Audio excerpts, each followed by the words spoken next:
নমস্কার বন্ধুরা, মিতা কিচেনে আপনাদের সবাইকে স্বাগত। আজকে আমি এক ইউনিক রেসিপি নিয়ে আপনাদের কাছে চলে এসেছি। এই রকম একটা ছোট্ট কাঁচা আম আর 1 কাপ সাবুদানা দিয়ে এত টেস্টি কাঁচা আমের পাঁপড় বানানো যায় যে তা আপনারা এই রেসিপিটি না দেখলে খুবই মিস করে যাবেন। আর বানানো তো খুবই সহজ, আর এর টেস্ট কোনো পাঁপড়ের সাথে তুলনা করা যাবে না। এত দারুণ টেস্ট লাগে এই পাঁপড়ের। আর দেখেই বুঝতে পারছেন কতটা মুচমুচে হয়েছে এই পাঁপড়গুলো। কাঁচা আমের পাঁপড় তৈরি করার জন্য আমি এখানে একটি ছোট সাইজের কাঁচা আম নিয়ে নিয়েছি। আর প্রথমেই ছুরি দিয়ে মাখাটা কেটে নিলাম, তারপর ওপরের খোসাটা ছাড়িয়ে নেব। খোসাটা ছাড়ানো হয়ে গেলে আমটাকে ছোট ছোট টুকরো করে কেটে নিতে হবে। প্রথমে এইভাবে কেটে নিচ্ছি, ভেতরের বীজটাকে ফেলে দিতে হবে।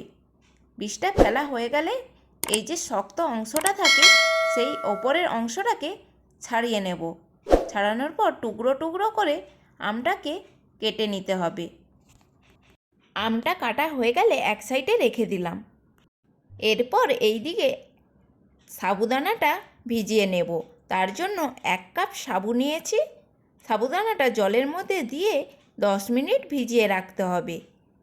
এই দিকে সাবুদানাটা ভিজতে থাকুক, ততক্ষণে আমি এদিকে গ্যাসের ওপর কড়াই বসিয়ে কিছুটা পরিমাণ জল গরম করতে দিয়েছিলাম। জলটা ফুটতে শুরু করলে কাঁচা আমগুলো এই জলের মধ্যে দিয়ে সেদ্ধ করে নিতে হবে। 5 মিনিট লাগবে আমগুলো সেদ্ধ হতে। আমগুলো সেদ্ধ হয়ে গেলেই হাতা বা কোনো কিছুর সাহায্যে আমগুলোকে ভালো করে ম্যাশ করে নিতে হবে জলের সাথে। আমগুলো ম্যাশ করা হয়ে গেলে গ্যাসের ফ্লেম অফ করে আমটাকে ঠান্ডা হওয়ার জন্যে রেখে দেব। এই দিকে 10 মিনিট হয়ে গিয়েছে, সাবুদানাটা আমার ভিজে গিয়েছে। এই রকম একটা ছাঁকনির সাহায্যে পুরো জলটাকে ঝাড়িয়ে নিতে হবে। তারপর একটা মিক্সার নিয়েছি, তার মধ্যে সাবুর ভিজানোটা দিয়ে দিলাম। এইবার এর মধ্যে দিয়ে দিতে হবে যে কাপ মেপে আমি সাবুদানাটা নিয়েছিলাম সেই কাপের 1 কাপ জল দিয়ে ভালো করে একটা মিহি পেস্ট তৈরি করে নিতে হবে। দেখুন একদম মিহি পেস্ট তৈরি করা হয়ে গিয়েছে। এই দিকে আমটাও ঠান্ডা হয়ে গিয়েছে। এর মধ্যে সেই সাবুর পেস্টটা দিয়ে দিলাম, দিয়ে হাতা দিয়ে একটু নাড়াচাড়া করে নিতে হবে। ভালো করে আমের সাথে মিক্সড করে নিয়ে যে কাপ মেপে আমি সাবুদানাটা নিয়েছিলাম ওই কাপেরই আরও 7 কাপ জল দিয়ে দিলাম। মোট 8 কাপ জল এর মধ্যে দিতে হবে। যখন আমি মিক্সারে পেস্ট করেছিলাম তখন 1 কাপ জল দিয়েছিলাম। সব মিলিয়ে আমি সব মোট 8 কাপ জল দিয়েছি। তারপর হাতা দিয়ে ভালো করে মিক্সড করে নিতে হবে। অল্প একটু লবণ এর মধ্যে দিয়ে দিলাম। এবার গ্যাসের ফ্লেম মিডিয়ামে রেখে অনবরত এইভাবেই হাতা দিয়ে নাড়াচাড়া করে যেতে হবে, না হলে কড়াইয়ের নিচের দিকে লেগে যাবে আর তখন মিশ্রণটা একদমই পারফেক্ট আসবে না। তাই জন্য যতক্ষণ গ্যাসের ওপর বসানো থাকবে ততক্ষণই এইভাবেই অনবরত নাড়াচাড়া করে যেতে হবে।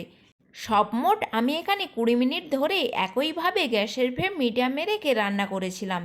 এইভাবে বুঝবুঝ শুরু করলে আর এইভাবে গাঢ় হয়ে গেলে বুঝবেন আপনার পারফেক্ট একদম তৈরি হয়ে গিয়েছে ঘনত্বটা।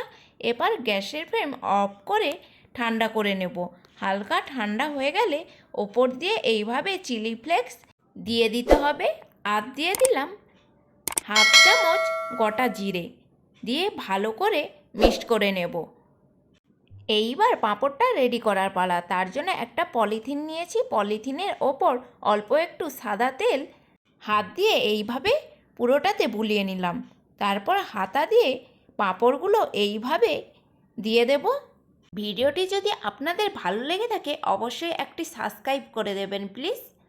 আর হ্যাঁ, অবশ্যই কাঁচা আমের সিজন চলে যাওয়ার আগেই এই রেসিপিটি ট্রাই করে দেখুন, না হলে পরের বছর পর্যন্ত আফসোস করে যেতে হবে। এইভাবে পলিথিনের ওপর পাঁপড়গুলো দেওয়ার পর 12 থেকে 13 ঘন্টা ফ্যানের হাওয়াতে শুকনো করে নিতে পারেন। আর যদি চান বছরখানেক সংরক্ষণ করে রাখতে তাহলে রোদেও শুকনো করে নিতে পারেন। 1 বছর আরামসে এই পাঁপড়গুলো সংরক্ষণ করে রাখা যাবে। পাঁপড়গুলো শুধু দেখুন কত সুন্দর হয়েছে। হাতে দিতে পাঁপড়ের উল্টো সাইড দিয়ে হাতের আঙুলগুলো দেখা যাচ্ছে। এত সুন্দর পাঁপড়গুলো পাতলা হয়েছে আর এত সুন্দরভাবে উঠে এসেছে। এইবার পাঁপড়গুলো ভেজে নেব। তার জন্য কড়াইয়ের মধ্যে পরিমাণ মতন তেল গরম করে নিয়েছি। পাঁপড়গুলো দিয়ে উল্টে পাল্টে ভেজে নিলেই রেডি হয়ে যাবে কাঁচা আমের পাঁপড়। পাঁপড়গুলো শুধু দেখুন কতটা মুচমুচে হয়েছে। কাউকে যদি এইভাবে পাঁপড় বানিয়ে খাওয়ানো যায় তাহলে তো সে এই পাঁপড়ের প্রেমেই পড়ে যাবে। বাড়িতে অবশ্যই একবার ট্রাই করবেন। ভালো লেগে থাকলে কমেন্ট বক্সে অবশ্যই কমেন্ট করে জানাতে ভুলবেন না।